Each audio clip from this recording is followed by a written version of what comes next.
ಅನ್ನುವಂತಹ ಟೈಟ್ಲಲ್ಲೇ ಒಂದು ಕಲ್ಪನೆ ಶುರುವಾಗುತ್ತೆ ಸರ್. ಆ ಕಲ್ಪನೆಯಲ್ಲಿ ಧನಂಜಯ್ ಮತ್ತು ನಿಮ್ಮ ಕಾಂಬಿನೇಷನ್ನು ಮತ್ತು ನಿಮ್ಮ ಸೆಣಸಾಟ ಅಜಿತ್ತು ಅದರ ಬಗ್ಗೆ ಹೇಳುವಂಥದ್ದು ಸರ್. ನನ್ನ ಅವರ ಸೆಣಸಾಟ ಅಂದರೆ ಇಡೀ ಸಿನಿಮಾದಲ್ಲಿದೆ. ಅಂದರೆ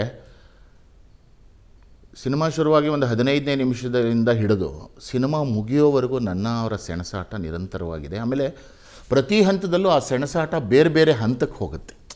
ಅಂದರೆ ಒಂದೇ ಹಂತದಲ್ಲಿ ಚಲಿಸೋದಿಲ್ಲ, ಅದು ಬೇರೆ ಬೇರೆ ಹಂತ. ಅಂದರೆ ಕುಣಿಕೆಗಳು ಇಬ್ಬರ ಕಡೆಯಿಂದನೂ ಕುಣಿಕೆ ಬಲವಾಗ್ತಾ ಹೋಗುತ್ತೆ, ಇಬ್ಬರಿಗೂ ಉಸಿರು ಕಟ್ಟಿಸುವಂಥ ವಾತಾವರಣ ಆಗ್ತಾ ಹೋಗುತ್ತೆ.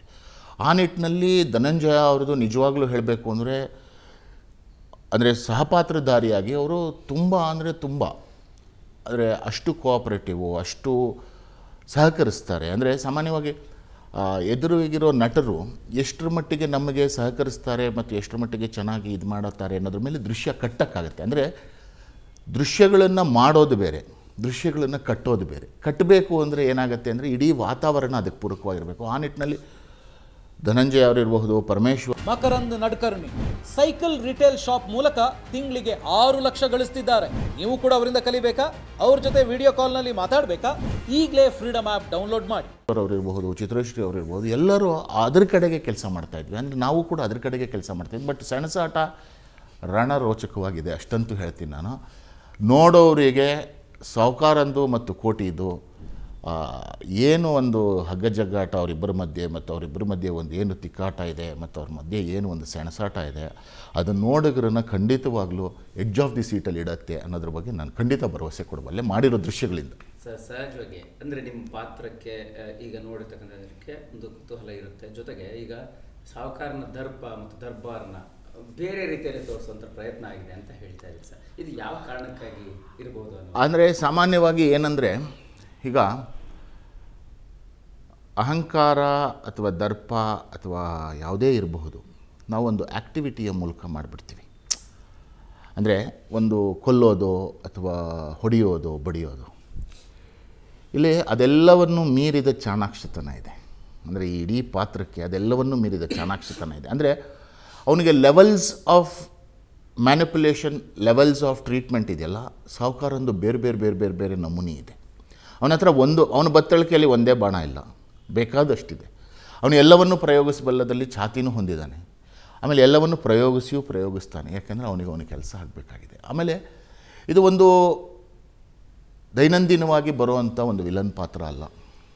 ಅಂದರೆ ಹೊಡೆದ ಅವನಿಗೊಂದು ಉದ್ದೇಶ ಇಲ್ಲ ಅಥವಾ ಅದರ ಹಿನ್ನೆಲೆ ಇಲ್ಲ ಅಂತ ಇಲ್ಲ. ಇದಕ್ಕೊಂದು ಹಿನ್ನೆಲೆ ಇದೆ, ಅದಕ್ಕೊಂದು ಉದ್ದೇಶ ಇದೆ, ಅವನು ಮಾಡ್ತಾ ಇರೋದ್ರ ಬಗ್ಗೆ ಅವನಿಗೆ ಸ್ಪಷ್ಟತೆ ಇದೆ ಮತ್ತು ಯಾತಕ್ಕಾಗಿ ಮಾಡ್ತಾ ಇದ್ದಾನೆ, ಅದರ ಹಿಂದಿನ ಕಾರಣ ಏನು ಅನ್ನೋ ಕ್ಲಾರಿಟಿ ಇದೆ. ಆ ನಿಟ್ಟಿನಲ್ಲಿ ಏನಾಗುತ್ತೆ ಅಂದರೆ, ಒಟ್ಟಾರೆಯಾಗಿ ಆ ಪಾತ್ರಕ್ಕೆ ಒಂದು ಹಿನ್ನೆಲೆ ಇರೋದರಿಂದ ಆ ಪಾತ್ರ ಏನು ಮಾಡಿದ್ರೂ ಅದನ್ನು ಸಮರ್ಥಿಸುತ್ತೆ. ಇಲ್ಲದೆ ಹೋದರೆ ಏನಾಗುತ್ತೆ, ಒಬ್ಬ ವಿಲನ್ ಅಂದ ತಕ್ಷಣ ಅವನಿಗೊಂದು ಉದ್ದೇಶ, ಹೊಡೆಯುತ್ತಾನೆ, ಬಡಿತಾನೆ, ಅವನಿಗೇನೋ ಕಿತ್ಕೊಳ್ಳೋದಿರುತ್ತೆ ಅಥವಾ ಕಸ್ಕೊಳ್ಳೋದಿರುತ್ತೆ ಅಥವಾ ಅವನಿಗೇನೋ ತೊಂದರೆ ಕೊಡೋದಿರುತ್ತೆ. ಆದರೆ ಅದ್ರ ಹಿನ್ನೆಲೆ ಏನು, ಅದಕ್ಕೆ ಇಲ್ಲಿ ಪೂರಕವಾಗಿದೆ. ಹಾಗಾಗಿ ಆ ಹಿನ್ನೆಲೆಗೆ ಸಂಬಂಧಪಟ್ಟ ಹಾಗೆ ವರ್ತಿಸ್ತಾ ಇರ್ತಾನೆ.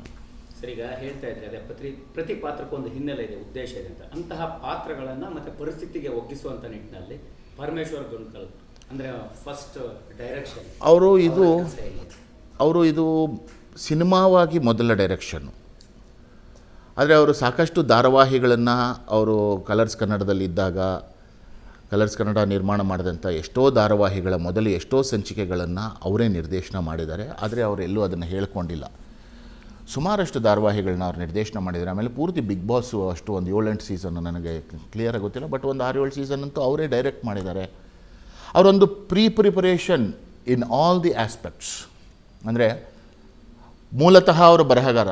ಯಾಕಂದರೆ ನಾನು ಅವರು ಒಟ್ಟಿಗೆ ಕೂತು ಸಾಕಷ್ಟು ಚಿತ್ರಕಥೆ ಬರೆದಿದ್ದೀವಿ. ಇಬ್ಬರು ಒಟ್ಟಿಗೆ ಕೂತು ಕಾಫಿ ಡೇಗಳಲ್ಲಿ ಕೂತು ಮತ್ತು ಬೇರೆ ಬೇರೆ ಸುಮ್ಮನೆ ಎಷ್ಟೋ ಸರ್ತಿ ಫುಟ್ಪಾತ್ಗಳ ಮೇಲೆ ಕೂತು ಬರೆದಿದ್ದೀವಿ ಎಷ್ಟೋ ಅಂದರೆ ಚಿತ್ರಕಥೆಯನ್ನು.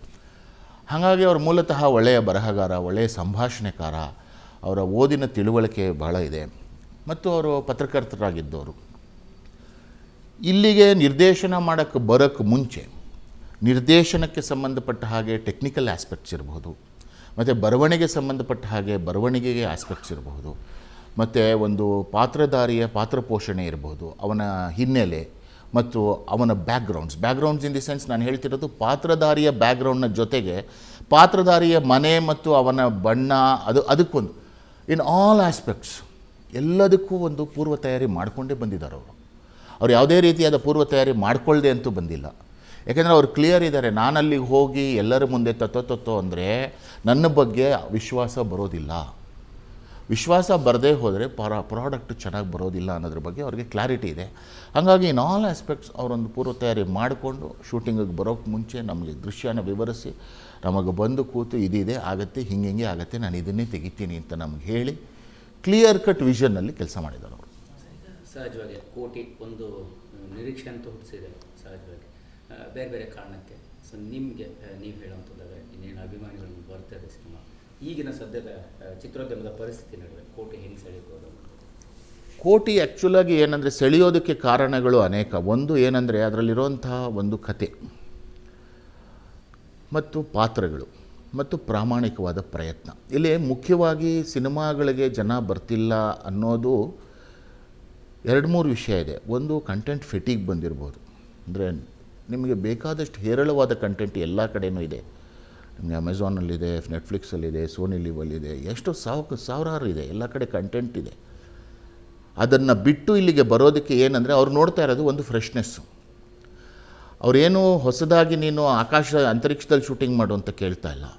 ನಮ್ಮಲ್ಲಿ ನಡೆಯೋ ಘಟನೆಗಳನ್ನು ನೀನು ಎಷ್ಟು ಹೊಸದಾಗಿ ತೋರಿಸಬಲ್ಲೆ, ನಮಗೆ ಕಾಣಿಸದೇ ಇರೋದನ್ನು ನೀನು ಏನು ತೋರಿಸಬಲ್ಲೆ, ನಮ್ಮ ಭಾವನೆಗಳಲ್ಲಿ ಮತ್ತು ನಮ್ಮ ಮಧ್ಯ ನಡೆಯೋದ್ರ ಅದರಲ್ಲಿ ನೀನು ಏನು ತೋರಿಸಬಲ್ಲೆ. ಆ ನಿಟ್ಟಿನಲ್ಲಿ ಕೋಟಿ ಎಲ್ಲ ಥರದ್ರಲ್ಲೂ ಫ್ರೆಶ್ ಇದೆ.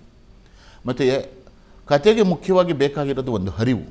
ಅಂದರೆ ನೋಡುಗರಿಗೆ ಒಂದು ನೀವು ನೋಡೋವಾಗ ಅವನಿಗೆ ಎಲ್ಲೂ ಹಿಂಗೆ ಒಂಥರ ಅಂದರೆ ಏರಿಳಿತಗಳು ದೃಶ್ಯದಲ್ಲಿ ಬೇಕು, ಆದರೆ ಕತೆಯ ಹರಿವಿನಲ್ಲಿ ಎಲ್ಲೆಲ್ಲೋ ಹೋಗಬಾರ್ದು. ಸೊ ಆ ನಿಟ್ಟಿನಲ್ಲಿ ಒಂದು ಸರಾಗವಾಗಿ ಹರಿಯೋ ನದಿ ಥರ ಇದೆ ಇದರ ಕತೆ. ಮತ್ತು ಪಾತ್ರಧಾರಿಗಳು ಅಷ್ಟೂ ಜನ ತುಂಬ ಚೆನ್ನಾಗಿ ಪಾತ್ರ ಮಾಡಿದ್ದಾರೆ. ಪ್ರೊಡಕ್ಷನ್ ವ್ಯಾಲ್ಯೂಸ್ ಚೆನ್ನಾಗಿದೆ, ನಿರ್ದೇಶನ ಚೆನ್ನಾಗಿದೆ, ಸಂಭಾಷಣೆ ಚೆನ್ನಾಗಿದೆ. ಜನಕ್ಕೆ ನೋಡದೇ ಇರೋವಂಥ ಸಂದರ್ಭ ಏನೂ ಇಲ್ಲ. ಅಂದರೆ ಇದು ಖಂಡಿತವಾಗಲೂ ಒಂದಂತೂ ಹೇಳಬಲ್ಲೆ, ನಿಮಗೆ ಮನಸ್ಸಿಗೆ ಖಂಡಿತವಾಗಲೂ ಮುದ ನೀಡುವಂಥ ಸಿನಿಮಾ ಮತ್ತು ಒಂದು ಸಣ್ಣ ಮಟ್ಟದ ಆಲೋಚನೆಯೂ ನಿಮಗೆ ಕೊಡುವಂಥ ಸಿನಿಮಾ. ನೀವು ಸಂತೃಪ್ತವಾಗಿ ಎದ್ದು ಹೋಗ್ಬೋದು, ಅಷ್ಟಂತೂ ನಾನು ಭರವಸೆ ಕೊಡಬಲ್ಲೆ. Thank you sir. ಅಭಿಮಾನಿಗಳಿಗೆ ಹೇಳಕ್ಕೆ ಇಷ್ಟಪಡ್ತೀನಿ, ಒಳ್ಳೆಯ ಸಿನಿಮಾಗಳನ್ನು ನೋಡಬೇಕು. ಒಳ್ಳೆಯ ಸಿನಿಮಾಗಳು ಅಂತ ಹೆಂಗೆ ಗೊತ್ತಾಗುತ್ತೆ ಅಂದರೆ ನೀವು ಬಂದು ನೋಡಿದಾಗಲೇ ಗೊತ್ತಾಗೋದು. ನೀವು ಬಂದು ನೋಡಿದಾಗ ಅದು ಒಳ್ಳೆಯದೋ ಕೆಟ್ಟದ್ದೋ ಅಂತ ಗೊತ್ತಾಗುತ್ತೆ. ಸೊ ನೀವು ಎದ್ದು ಬಂದು ನೋಡದೇ ಹೋದರೆ ಒಳ್ಳೆಯ ಸಿನಿಮಾಗಳನ್ನು ಮಾಡೋಕ್ಕಾಗೋದೇ ಇಲ್ಲ. ಅಂದರೆ ಪ್ರತಿ ಒಂದು ಸಿನಿಮಾ ಜೊತೆ ಒಬ್ಬ ನಿರ್ದೇಶಕ ಮತ್ತು ಒಬ್ಬ ನಿರ್ಮಾಪಕ ಹುಟ್ಟುತ್ತಾನೆ, ಮತ್ತು ಪ್ರತಿಯೊಂದು ಸಿನಿಮಾ ಜೊತೆ ಒಬ್ಬ ನಿರ್ದೇಶಕ ಮತ್ತು ಒಬ್ಬ ನಿರ್ಮಾಪಕ ಸಾಯ್ತಾನೆ ಅಥವಾ ಸೋಲ್ತಾನೆ. ಸೊ ಅದು ಎರಡೂ ನಿಮ್ಮ ಹತ್ರನೇ ಇದೆ. ಹುಟ್ಟಿ ಬೆಳೆಸಬೇಕಾದಂಥದ್ದು ಎಲ್ಲರಿಗೂ ಇರೋವಂಥ ಒಂದು ಜವಾಬ್ದಾರಿ, ಮತ್ತು ನೀವು ಅದನ್ನು ಮಾಡಿ ಅಂತ ನಾನು ಬಲವಂತವಾಗಿ ಹೇಳೋಕ್ಕಾಗಲ್ಲ.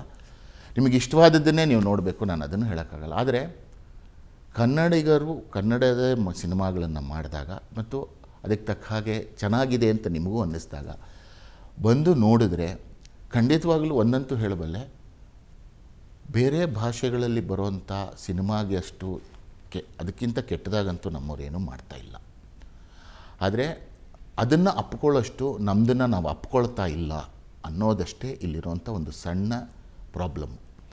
ಆ ಅಪ್ಪುವಿಕೆ ನಮ್ಮದು ಅಂತ ಒಂದು